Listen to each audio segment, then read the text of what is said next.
So hello guys, my name is Rohan और आप देख रहे हैं my YouTube channel we wild. तो चलिए आज का टॉपिक शुरू करते हैं। सो फ्रेंड्स, मैं बहुत दिन बाद अपने एक्वेरियम का वीडियो डाल रहा हूँ। तो मेरे ये एक्वेरियम जो है इसको करीब करीब 1 साल होने को आया। तो आप देख सकते हैं मैंने पहले से ही जो मनी प्लांट को इसमें डाल के रखा था, वो मनी प्लांट अभी ज़िंदा है, किसी तरह का प्रॉब्लम नहीं हुआ है। यहाँ तक कि ये भी है कि वो और भी ज़्यादा ग्रो हो चुका है। मतलब पहले जो एक था मैंने उसको 2 पीस करके बाद में नेक्स्ट डेकोरेशन किया था ये स्टोन के साथ।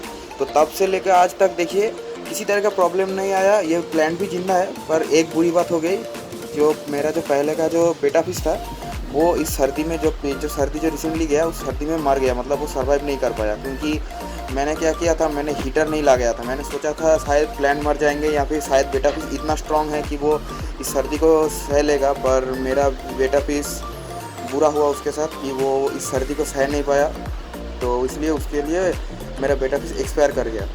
तो जब मैं वीडियो में आता हूँ तो जो मेरा टॉपिक था, तो देख सकते हैं मेरे जो ये प्लांट है 1 साल तक हो चुका है, अभी तक इसमें किसी तरह का प्रॉब्लम नहीं आया है, बहुत अच्छी तरीके से ग्रो हो रहा है। पर आप लोगों ने बहुत जगह पर देखा होगा जो प्लांटेड टैंक करते हैं पर जो विदाउट CO2 का रखते हैं, तो ज़्यादातर प्लांट क्या होता है वो सड़ जाते हैं। तो मैंने ऐसा क्या किया कि जिस कारण से मेरा जो प्लांट है वो अभी तक नहीं सड़ा और अच्छी तरीके से है, तो वही मैं आज के साथ आपको शेयर करने वाला हूँ। तो पहला जो पॉइंट मैं अगर बताऊँ तो वो है वीकली वाटर चेंज। देखिए पहले पहले जब कोई एक्वेरियम खरीदता है तो कुछ दिनों तक तो बहुत अच्छी तरीके से उसको अच्छा साफ़ सुथरा सब कुछ रखता है। पर जैसे जैसे दिन बीतता जाता है तो उनके जो एक्वेरियम है उससे ऊपर से वो इंटरेस्ट हटता रहता है। तो ऐसा नहीं होना चाहिए। देखिए आप किसी चीज़ को लाए हैं तो उसका रिस्पॉन्सिबिलिटी आपके ऊपर होता है। हाँ, बाद में अगर किसी तरह का और प्रॉब्लम आया तो अलग बात है, पर उसकी कम से कम केयर तो आपको ऑब्वियसली करना चाहिए। तो इसलिए किसी चीज़ को आपने लाया और उसको ऐसे ही छोड़ दिया, उसमें किसी तरह का क्लीनिंग नहीं किया, उसको टाइम टू टाइम फीड नहीं किया, इस तरह का अगर करेंगे तो ऐसे कैसे चलेगा। तो ये तो अच्छी बात नहीं है। तो इसलिए आप अगर एक्वेरियम ला रहे हो तो उसको रेगुलर क्लीनिंग कीजिए। मतलब आप प्लांटेड टैंक बनाएं या फिर नॉर्मल टैंक, दोनों में ही। फिश तो उसमें दोनों में ही रहेंगे ना, तो इसलिए फिश को रहने के लिए उसको भी तो पानी एकदम साफ़ चाहिए।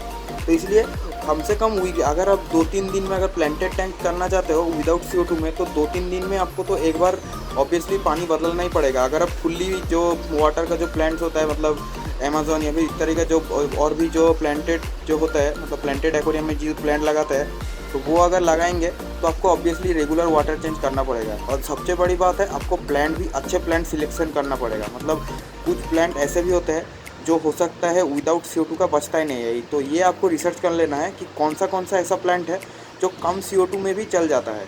तो उस तरह का प्लांट अगर आप सिलेक्शन करेंगे तो इससे क्या होगा, आप जब अगर हफ्ते में एक बार या फिर 2-3 दिन में अगर एक बार कम से कम 20 या 30% भी अगर नया वाटर ऐड करें और पुराना वाटर को फेंक दे, तो उसमें से ही जो कार्बन डाइऑक्साइड होगा उसी से वो प्लांट का चल जाएगा। तो इसलिए इंटरनेट में अगर आप सर्च करें तो कौन सा प्लांट लो CO2 में भी बच सकता है, तो ये आपको बहुत से ढेरों से नाम मिल जाएंगे। तो आपको जो मिले वो आप यूज़ कर सकते हैं। तो ये जो मनी प्लांट है ये उन्हीं में से एक है। ये भी बहुत ही लो CO2 में भी ज़िंदा रह सकता है, तो आप देख ही सकते हो। तो मैं भी क्या करता हूँ, हाँ पहले पहले मैं भी 3-4 दिन में एक बार चेंज करता था, पर जब से मेरा कॉलेज खुल गया है तो तब से उतना टाइम नहीं मिलता। तो इसलिए मैं हर हफ्ते एक बार इसका कम से कम 50 से 60% वाटर चेंज करता हूँ।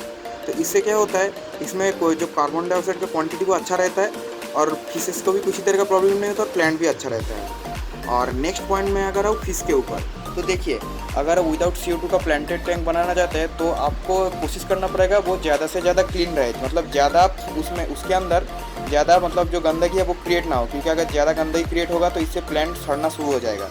तो इसलिए इसी तरह का कोई मछली रखिए जो प्लांट को डिस्टर्ब ना करे और प्लांट को किसी तरह का हार्म ना पहुँचे। मतलब ज़्यादातर जो छोटे फिश होते हैं, मौली, गप्पी, प्लेटी, इस तरह के जो छोटे छोटे फिश होता है जो मतलब जो प्लांटेड टैंक में अच्छी तरीके से रहेगा, उसी तरह का प्लांट आप ये मतलब जो फिश है इसके अंदर आप ऐड कर सकते हैं। इससे क्या होगा, प्लांट्स को भी किसी तरह का तकलीफ नहीं होगा। और जो छोटे फिश होते हैं वो ज़्यादा पूप भी नहीं करते, मतलब वो ज़्यादा गंदगी भी नहीं करते। मतलब अगर आप नोटिस करें, जो गोल्ड फिश होता है वो बहुत ही ज़्यादा पूप्स करता है, इसलिए बहुत ज़्यादा जल्दी उसका जो पानी है वो गंदा हो जाता है। पर उसी कंपेयर में अगर आप एक गोल्ड फिश के तुलना में अगर 4 अगर गप्पी भी आप देखें तो वो उतना गंदगी नहीं करता तो जितना एक गोल्ड फिश कर देता है। तो इसलिए इस हिसाब से अगर देखें तो आप ज़्यादा फिश भी रख पाएंगे, मतलब क्वांटिटी, अगर मतलब आपका जो टैंक का साइज़ है उस हिसाब से, और अच्छी तरीके से रहेगा। और अपने टैंक में कभी भी ओवर क्राउड मत कर दीजिए, मतलब एक छोटा सा 1 फीट, मतलब मेरा जैसा एक टैंक है 1 फीट बाई 1 फीट का, तो इसके अंदर आप 15-16 फिश एक साथ मत रख दीजिए, क्योंकि इससे क्या होगा, इससे क्या होगा, आप जब भी खाना देंगे तो कुछ खाना तो वेस्ट होगा ही,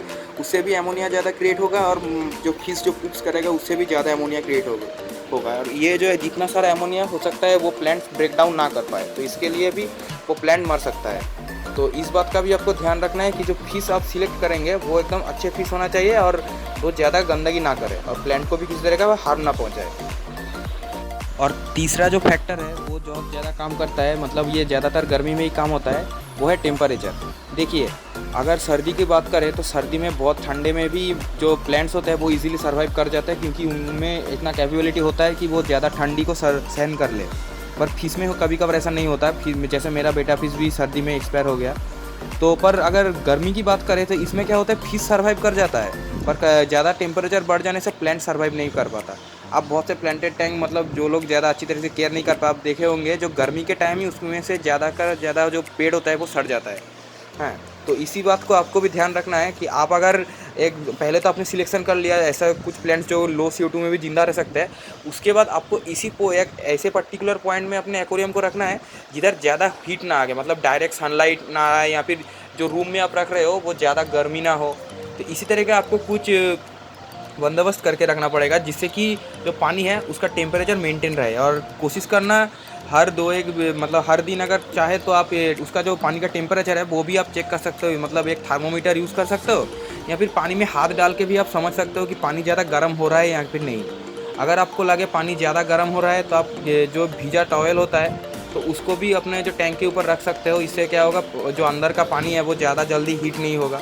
तो ये भी एक काम कर सकते हो, पर ये इतना असरदार नहीं है। इससे अच्छा है कि आप एक ऐसे जगह पे अपने टैंक को रखो जिस रूम में ज़्यादा गर्मी नहीं होती। तो इस बात को भी आपको ध्यान में रखना है। तो अगर अब ये जो 3 पॉइंट बोला है ज़्यादा मुश्किल नहीं है, बहुत ही आसान पॉइंट्स है, और ज़्यादा खर्चे वाला भी पॉइंट नहीं है। आप इजीली इसको मेंटेन कर सकते हो, जस्ट आपको अपने मन से करना चाहिए।